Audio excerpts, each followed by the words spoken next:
La primera habla de una serie de tiempo y pregunta, ¿una serie de tiempo es estacionaria cuando cumple con y estaba en la parte de abajo? La media debe ser constante y tenemos dos respuestas. La varianza y covarianza debe estar en función del tiempo o la varianza y covarianza no debe estar en función del tiempo. ¿Qué podrían decir ustedes, chicos?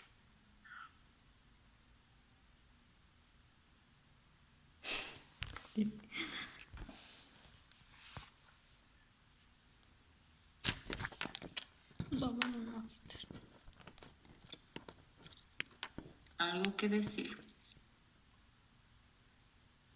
Según tengo entendido, Magíster, la varianza sí consiste de acuerdo con el tiempo.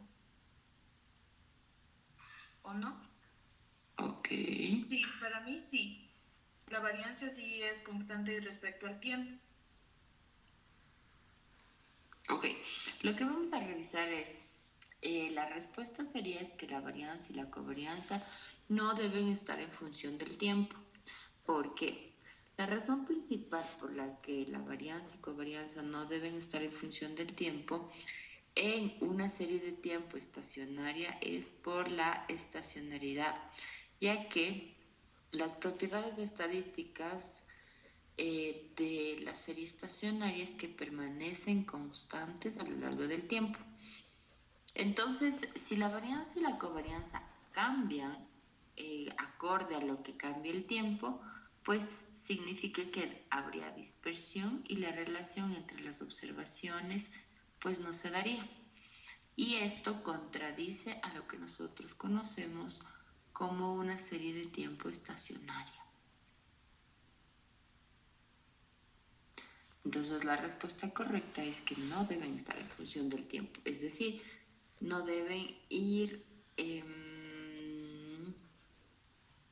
fluctuando conforme avanza el tiempo.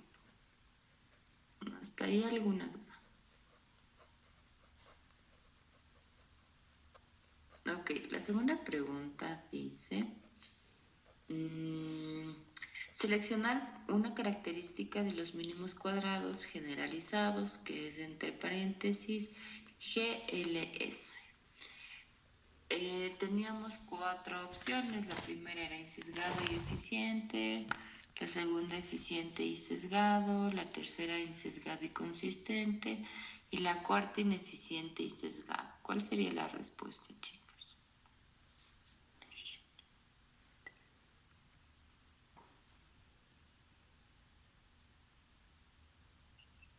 Sería insegado, eficiente.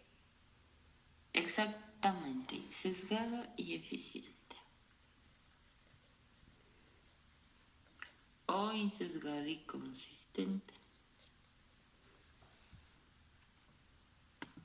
Ok. Magister, ¿y por qué es sesgado y eficiente? Insesgado. Lo que pasa que cuando hablamos, y es lo que yo les decía en clase, les decía qué significa insesgado para ustedes. Insesgado significa que, no sé, más bien partamos de la palabra sesgado, cuando no sé si ustedes han escuchado que alguien en una discusión tal vez, una persona le dice a otra persona, tu criterio es bastante sesgado. Significa que la persona piensa de una manera bastante, no general, no amplia, sino más bien en función de ciertas barreras. Entonces, cuando hablamos de sesgo, significa que yo no estoy considerando todo el universo, sino más bien que estoy solo concentrándome en una parte de ellos. Por lo tanto, hablar de que un estimador es sesgado significa que solo está considerando una parte del universo y no todo el universo. Pero cuando yo digo que un estimador es insesgado, significa que éste considera y abarca a toda una población. ¿Estamos de acuerdo? Entonces, ese es el sesgo, es el análisis que muchas veces no es amplio, sino más bien es focalizado o sesgado. Y eso no le hace bien a un método para estimar. Y por ello es que el resultado es que es insesgado, eficiente porque me da los mejores resultados y consistente porque son resultados totalmente fiables.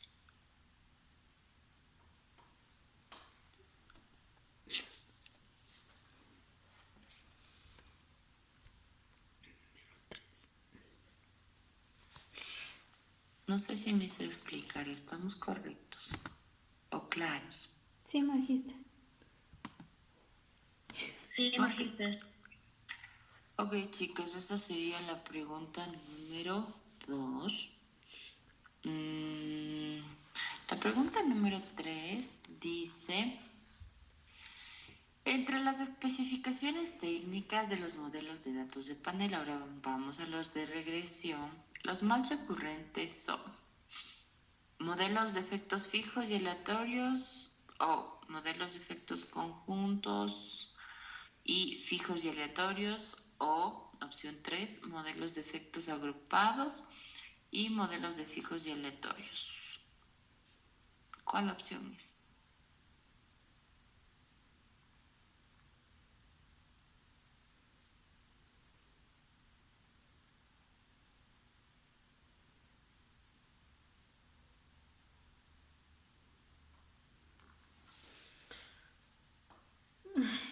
O sea, magíster. ¿Cuál sería la opción? ¿Alguien tiene alguna idea?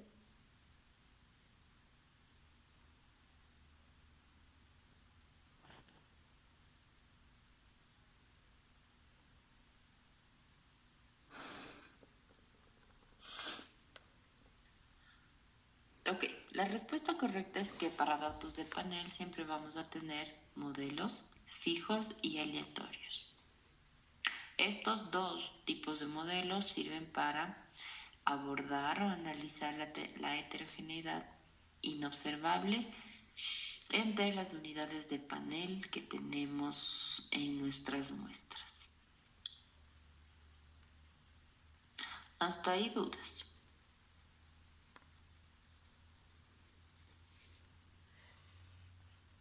Ok, yo avanzo. La cuarta pregunta decía, ¿cuál es la prueba de contraste para verificar si una serie de tiempo es estacionaria o no? Le había puesto 3, Shapiro-Wilk, Dickey-Fuller y Durbin-Watson. ¿Cuál es la prueba de contraste? Durbin, Watson, magíster o no. La Durbin-Watson yo uso cuando quiero probar el supuesto de autocorrelación o independencia entre los errores. En este caso hablamos del supuesto para saber si una serie de tiempo es estacionaria o no. En ese caso la respuesta correcta es el Dickey-Fuller. Es una prueba de contraste que se utiliza para analizar si esta serie de tiempo es estacionaria o no.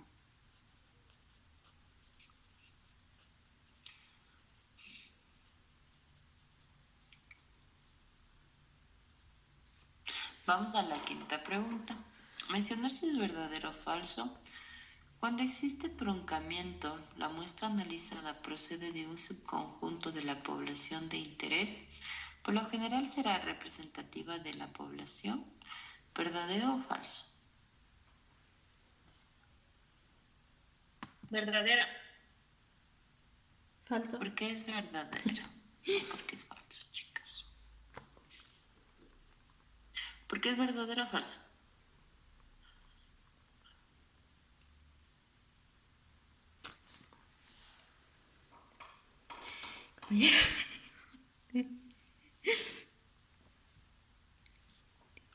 Ah,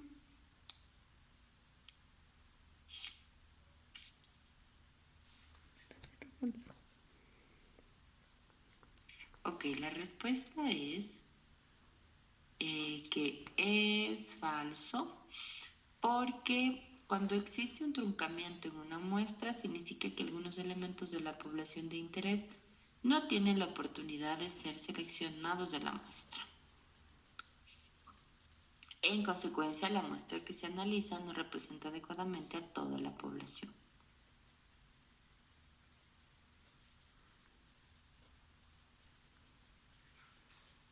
Entonces, es totalmente falsa la pregunta, dado que yo digo en la pregunta que en el truncamiento la muestra analizada es representativa y la muestra analizada no representa adecuadamente a toda la población.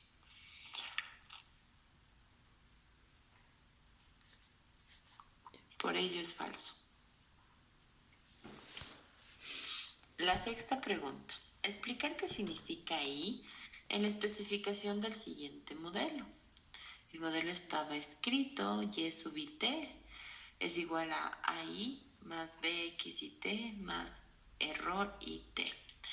Entonces teníamos tres respuestas.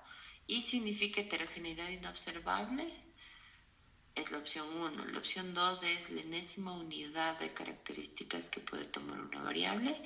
O la opción 3 decía la enésima variable de características que puede tomar una variable. ¿Cuál sería la respuesta correcta, chicas?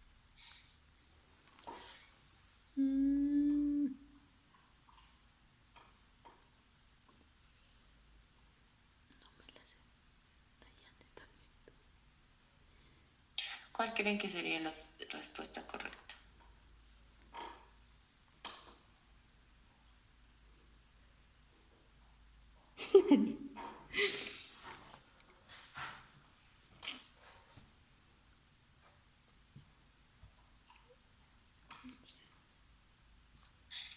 La respuesta correcta en este caso sería la enésima unidad de características que puede tomar una variable. Eso significa ahí en un modelo de datos de panel.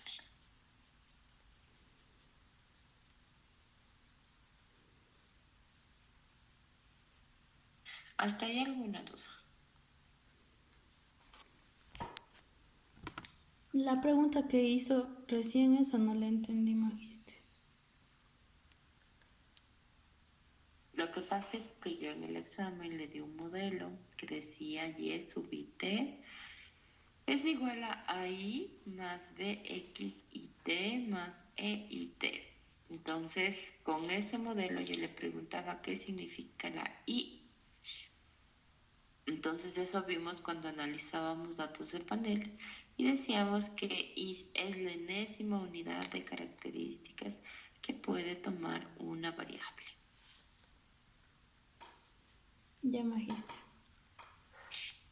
¿Por qué? Porque con I, ¿se acuerdan que nosotros empezábamos diciendo que podemos tener una variable, pero la podemos desagregar en tal vez los ingresos por países, por etnias, por capitales, por empresas? Entonces nosotros nos damos cuenta que hay un montón de opciones para desagregar, ¿de acuerdo? No sé si alguien está con su micrófono prendido que le puedo apagar. Señorita, pero guache usted, porque se escucha ahí algo. Ok. Piper. ¿Alguna duda?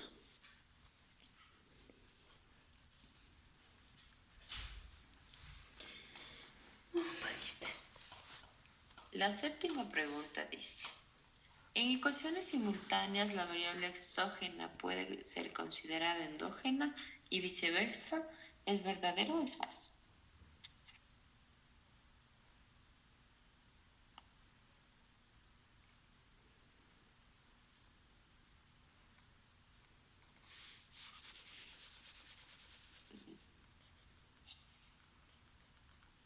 La variable exógena puede ser considerada endógena y viceversa. Esa sería. ¿Alguien tiene alguna idea?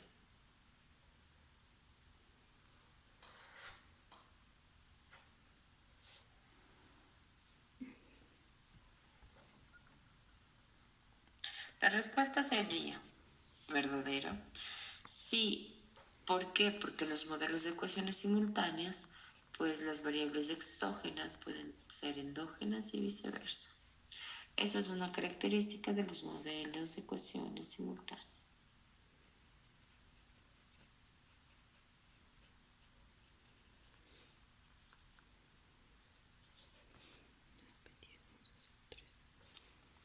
Hasta ahí estamos claros, chicos. ¿Alguna duda?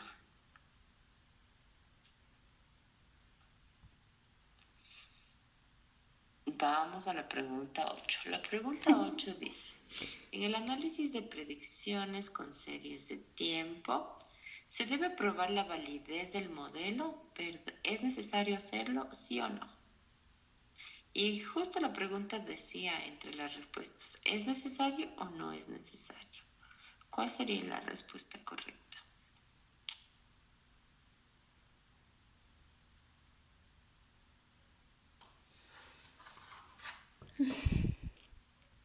¿Alguna idea de cómo responder? Ok, chicas, en las diapositivas de la unidad número 4 veíamos que antes de poder efectuar una serie de tiempo era importante que nosotros pues podamos probar la validez, es decir, el ruido blanco. Por lo tanto, es bastante necesario y esa es la respuesta correcta. Es necesario debido a que los errores aleatorios o el ruido blanco pues debe ser una prueba de contraste que valore ese modelo previo a que podamos pensar en resultados finales.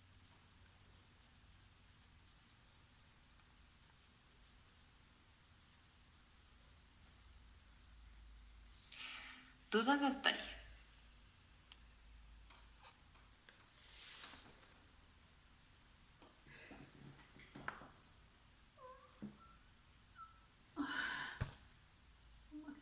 Ok, vamos a la pregunta número 9. Complete la siguiente información. Los modelos de ARMA combinan ¿cuántos términos autorregresivos o cuántos términos de medias móviles? ¿Alguien me dice un número en específico? ¿O no hay?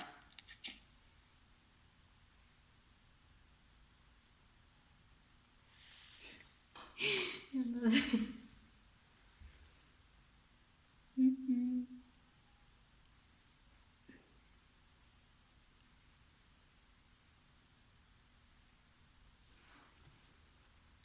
El número, el Ok. número, ¿Sí? el número 5. Ok.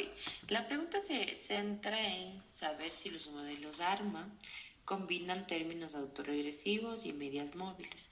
Por sus nombres, ARMA, que se compone de AR y MA, pues significa que sí, que combinan términos autorregresivos. Pero si ya lo expresamos de manera algebraica, es decir, en letras, pues los términos autorregresivos representan el número que, por ejemplo, la señorita Perugueche me dijo 5, pues es P, y para medias móviles, este número, que ya no sería un número sino una letra, es Q. Entonces, completando la frase dice, los modelos ARMA combinan P términos autorregresivos y Q términos para medias móviles. Esa sería la respuesta.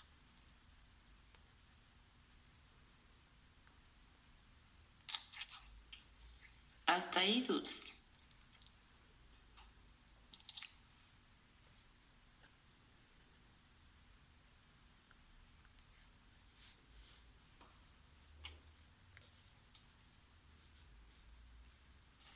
Ok, esa es la pregunta 9. La pregunta 10 yo le puse las definiciones de econometría y le dije que escoja la respuesta correcta. Como usted se fijó en el examen, no había la respuesta de todas las anteriores. Eso significaba que esa no era una opción.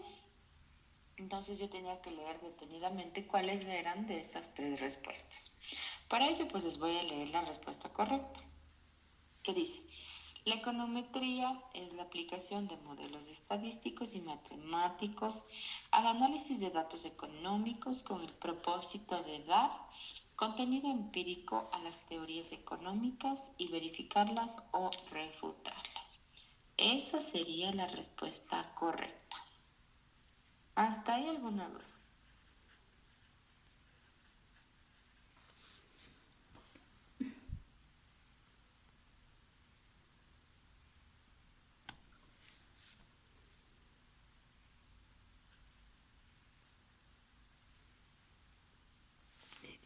Yo por favor.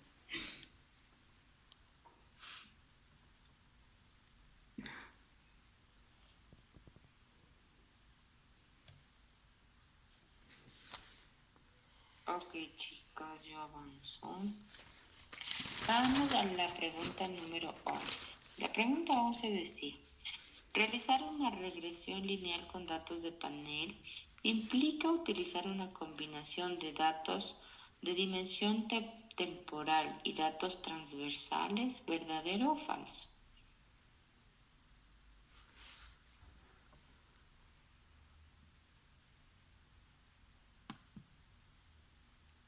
Falso, Magister. ¿Por qué? Porque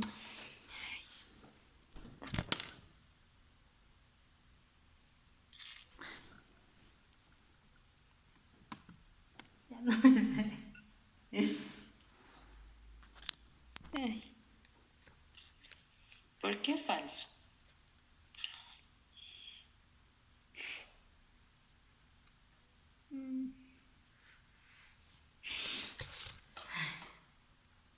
no me la sé.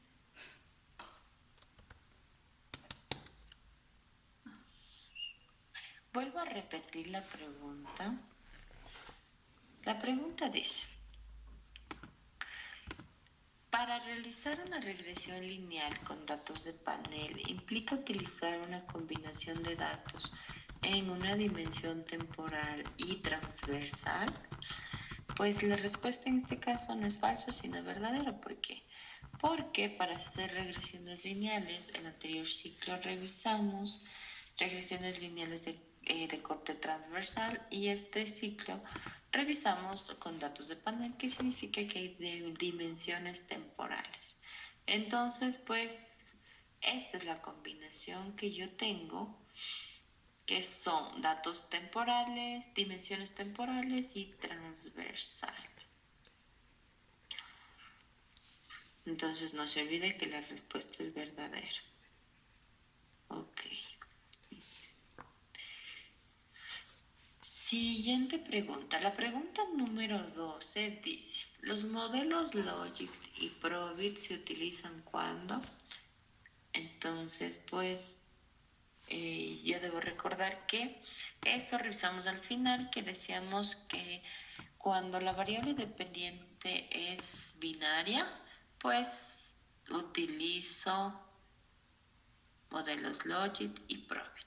Entonces, pues, esa es la respuesta correcta. ¿Por qué? Porque tomo valores entre 0 y 1. Ok. La pregunta número 13 dice, la censura aparece debido a la no observabilidad de la variable dependiente en una parte de los valores en los que está definida. Vuelvo a repetir. La censura aparece debido a la no observabilidad de la variable dependiente en una parte de los valores o en los que está definida. La respuesta es verdadera debido a que la censura pues ocurre cuando la variable dependiente no es completamente observable para todos los valores en los que está definida. En otras palabras, algunos valores de la variable dependiente no son observables o están censurados. Entonces, pues definitivamente la censura aparece debido a la no observabilidad de la variable dependiente. Hasta ahí dudas, chicas.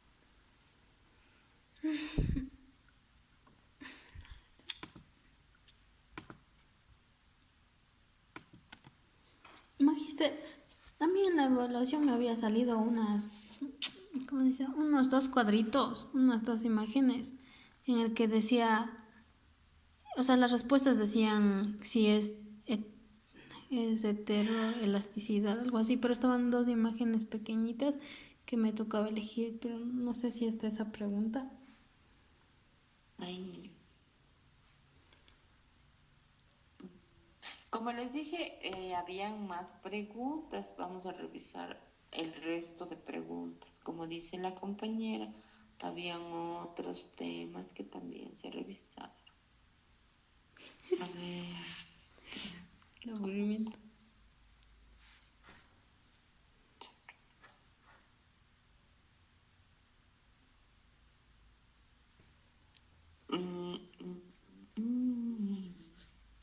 Hablábamos de las pruebas de hipótesis y también de los cuadritos que aquí está. A ver, revisemos estas otras preguntas también. La pregunta dice, escribe la hipótesis nula y alternativa de la prueba del Durbin-Watson. ¿Quién me cuenta?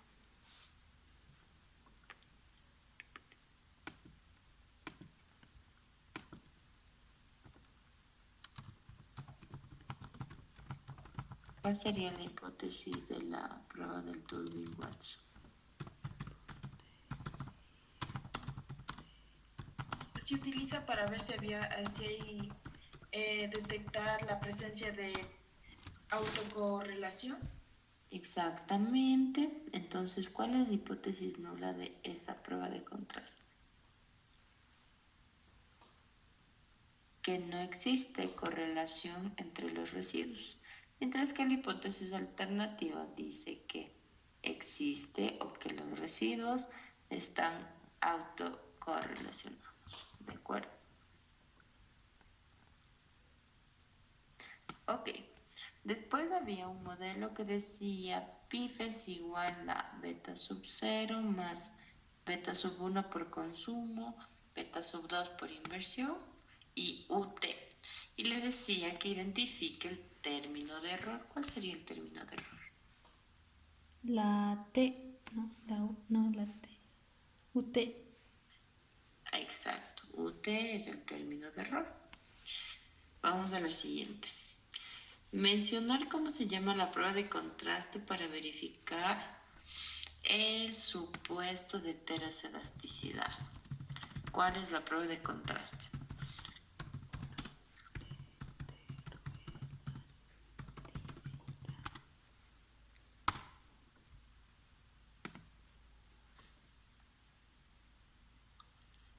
Es el white, creo que era.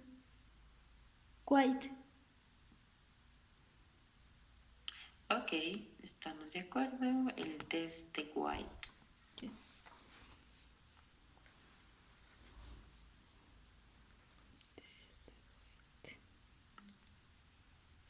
Este test de White es la respuesta correcta. Muy bien.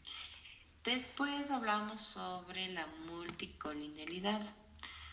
¿Qué era la multicolinealidad? La multicolinealidad es la correlación entre dos variables, es decir, cuando dos variables explicativas se parecen entre sí en sus datos, yo no estoy haciendo bien en mi modelo, sino más bien debo quedarme con una sola variable. Y si pasa eso, pues yo tengo que analizar este supuesto de multicolinealidad, identificarlo y corregirlo, ¿de acuerdo? Entonces la respuesta decía, en los modelos de regresión lineal se dice que hay multicolinealidad cuando dos o más variables explicativas de un modelo de regresión tienen una fuerte correlación de manera que no brindan información única o independiente en el modelo de regresión, pues esa es la respuesta correcta, porque como les digo, la multicolinealidad tiene que ver con el nivel de asociación entre dos variables explicativas o independientes, ¿de acuerdo? ¿Hasta ahí alguna duda?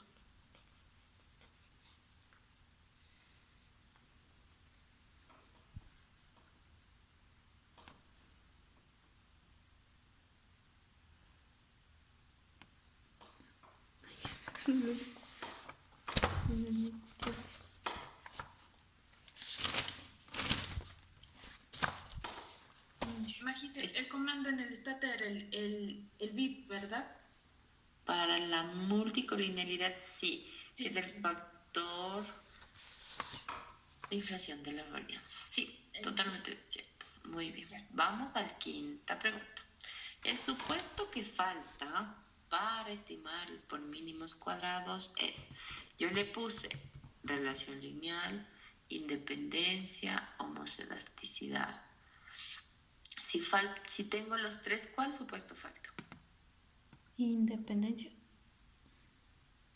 Sí dije, decía que están ya los de la relación lineal, la independencia y la homocedasticidad. ¿Cuál falta? ¿Se acuerdan que habían cuatro supuestos iniciales? Sí, eso. La heterocedasticidad. Cuando hablamos de heterocedasticidad, hablamos de la homocedasticidad, o sea, están en el mismo supuesto. Y ese sí les dije. Normalidad. Exactamente, falta el de normalidad.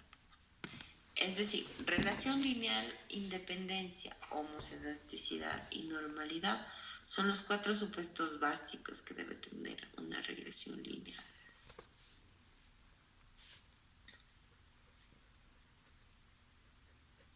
Después incorporamos los supuestos de multicolinealidad y endogeneidad. Ok, después yo les puse un gráfico sobre la homocedasticidad. No sé si alguien de ustedes puede compartir para las compañeras y para mí las diapositivas de la unidad, creo que 2 o 3. Ahí están todos los gráficos de homocedasticidad.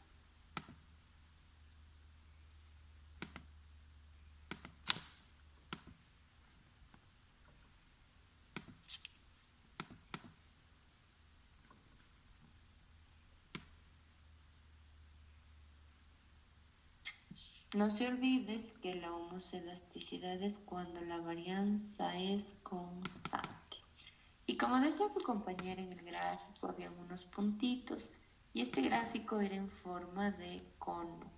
La respuesta era, ese gráfico con esos puntitos en forma de cono, que está bien inclinado al lado izquierdo, ¿me dice que hay homocedasticidad? ¿Sí o no?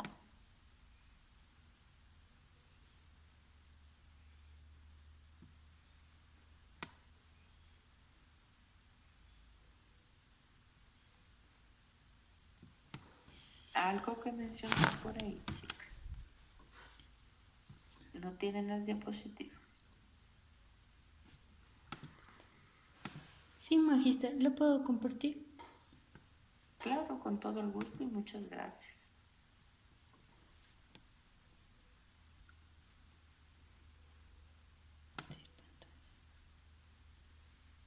Se está compartiendo, magíster.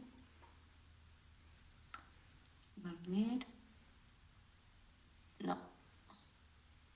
Creo que estaba camino a compartir porque salió algo, pero ya no.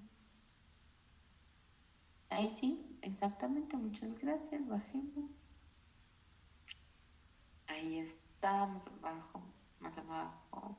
Ese es multicolinealidad. Creo que era la anterior diapositiva, de la anterior unidad. De la unidad Yo ya tengo 3. los gráficos, magíster. Ya le comparto. Ya. A ver, ¿cómo está?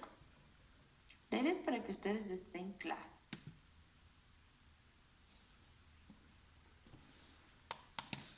Exacto, vea, ese yo le puse en el examen. Sí, magíster. Justo el que dice la compañera.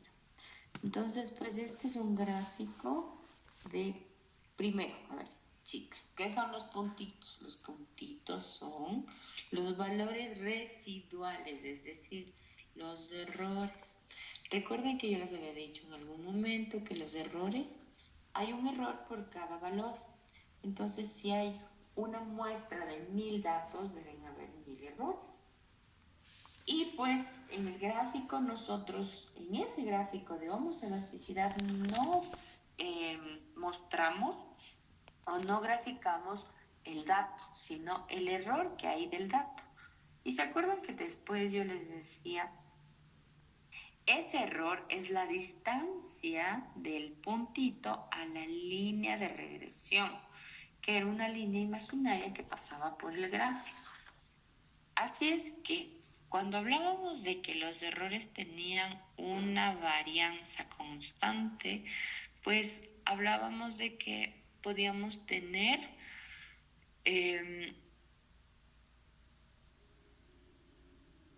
homocedasticidad. Pero cuando hablábamos de que los errores no tenían varianza constante, pues hablábamos de heterocedasticidad. Entonces, ¿ustedes creen que ahí los datos tengan una varianza constante? Es decir, los datos varíen de la misma forma uno del otro. ¿Qué creen?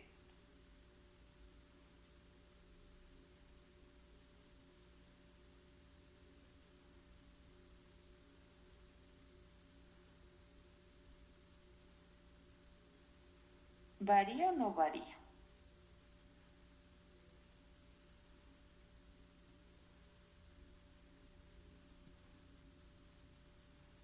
Revisen el gráfico, por ejemplo. En los primeros valores que están a la izquierda, la varianza es casi mínima. Y en los valores de la derecha la varianza es bastante grande, es decir, no están en el mismo lugar esos datos, sino los datos se dispersan muchísimo, ¿verdad? Sí, Magista. Sí, Sí, Estamos claros con lo que yo digo. Es decir, los puntos que están pintados en 5, 10 y 15 varían. Ellos sí tienen varianza constante, los primeros datos. Pero a partir de 20 los datos empiezan a ser más grandes. Entonces yo ahí me estoy dando cuenta que no varían en la misma la distancia no es la misma. Entonces, como no es lo mismo, la varianza no es igual. Entonces, la respuesta sería que ese gráfico, yo le preguntaba si el gráfico dice que cumple con el supuesto de homoscedasticidad. Pues no, es falsa la respuesta, ya que con ese gráfico yo no cumplo con el supuesto de homoscedasticidad. ¿De acuerdo? Ok, vamos a la siguiente pregunta. ¿Cuáles son las pruebas que usamos para comprobar el supuesto de normalidad, chicas?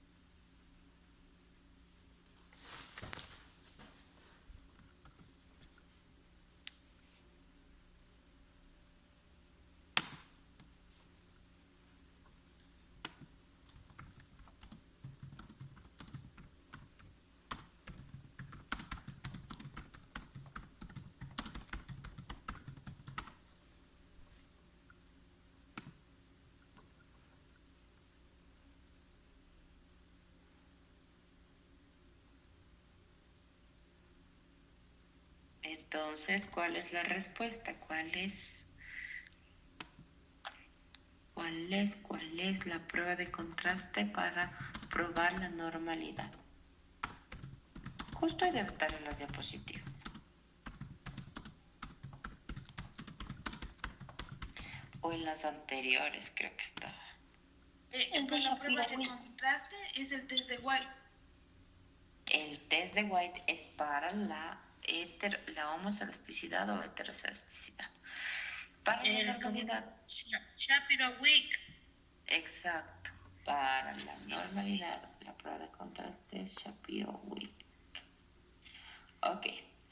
Vamos a la siguiente pregunta. El test para detectar multicolinealidad, ¿cómo se llama?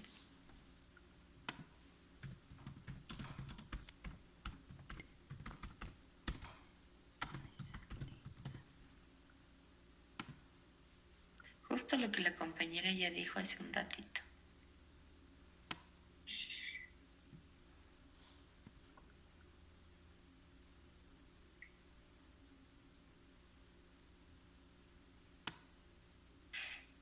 El test para detectar multicolinealidad es el BIF, el factor de inflación de la varianza.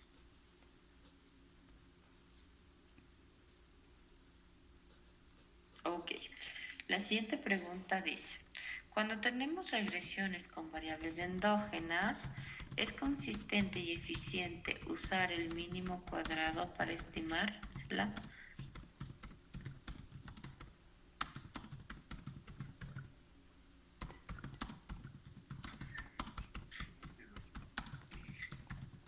Chicas, ¿cuál sería la respuesta? cuando tenemos regresiones con variables endógenas, es consistente y eficiente usar el mínimo cuadrado para estimarlas. Variables instrumentales. Ok, por ahí vamos. Cuando tenemos variables endógenas, usamos variables instrumentales. Le pregunto yo a usted, ¿es consistente, es eficiente usar un mínimo cuadrado para poder estimar? Falso.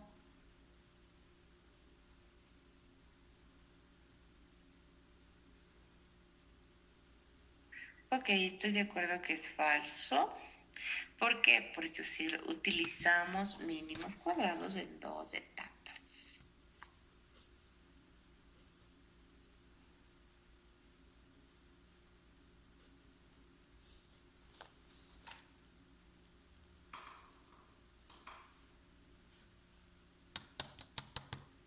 ¿Estamos claros en esa respuesta? No, magíster, no lo entendí.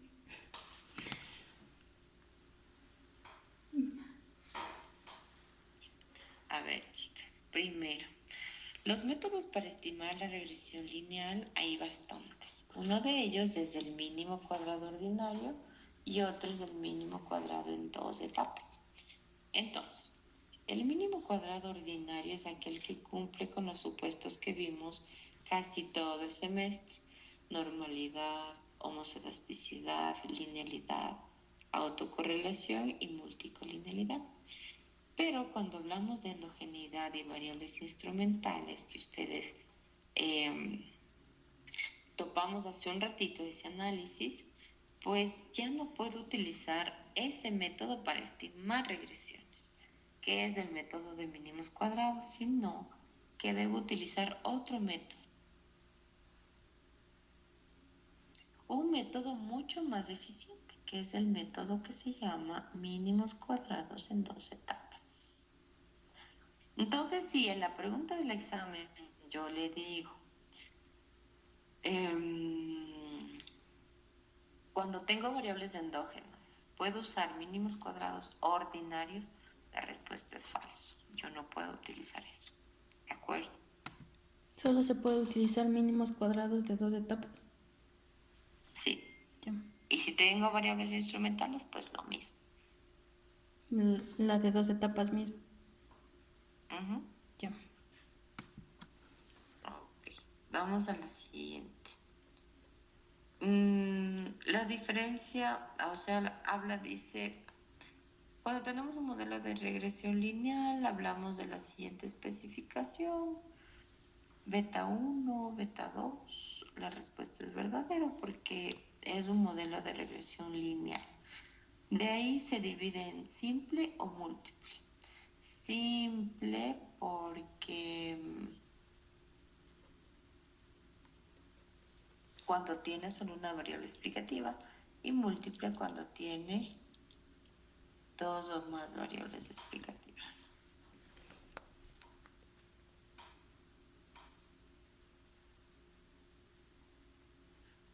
Ok, vamos a la siguiente. ¿Qué pasa cuando tengo variables instrumentales? Y ahí yo le decía que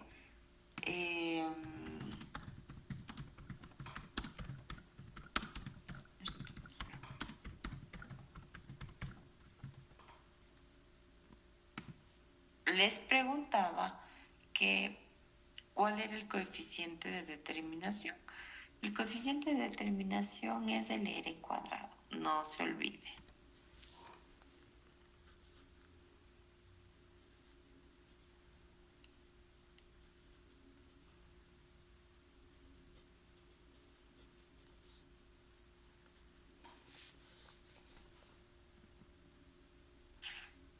¿Alguien más recuerda otra pregunta del examen? Sí, magíster. Mi pregunta no aparece. Es que estaban dos imágenes, eran dos imágenes que decía seleccione. Que no me acuerdo la pregunta, pero estaban las respuestas, algo de lineal, si es heteroelasticidad. Ya sí, pero estaban dos imágenes como el cuadrito que está compartiendo en la pantalla. Eran dos cuadritos de esos pequeños. No sé si la compañera me ayuda bajando las diapositivas. Tal vez ahí podemos ver el gráfico. Sí, sí, sí, Pero sí, ese es el que está de azul. Ese. seguro era ese. Yo no me acuerdo que puse eso. Esa me tocó, porque estaban esas imágenes, entonces estaba, no me acuerdo la pregunta, pero estaban dos, si es heteroelasticidad con homoselasticidad, algo así estaba, pero no sabía esa cuál. Verá, en este gráfico de la derecha es solo ver la diferencia entre datos homocedásticos y heterocedásticos. Entonces, homocedásticos es lo que está a la izquierda, que todos están casi ordenaditos, igualitos. Y mientras que en la derecha, los datos de los residuos están totalmente desordenados. Entonces, eso es la diferencia entre homocedasticidad y heterocedasticidad.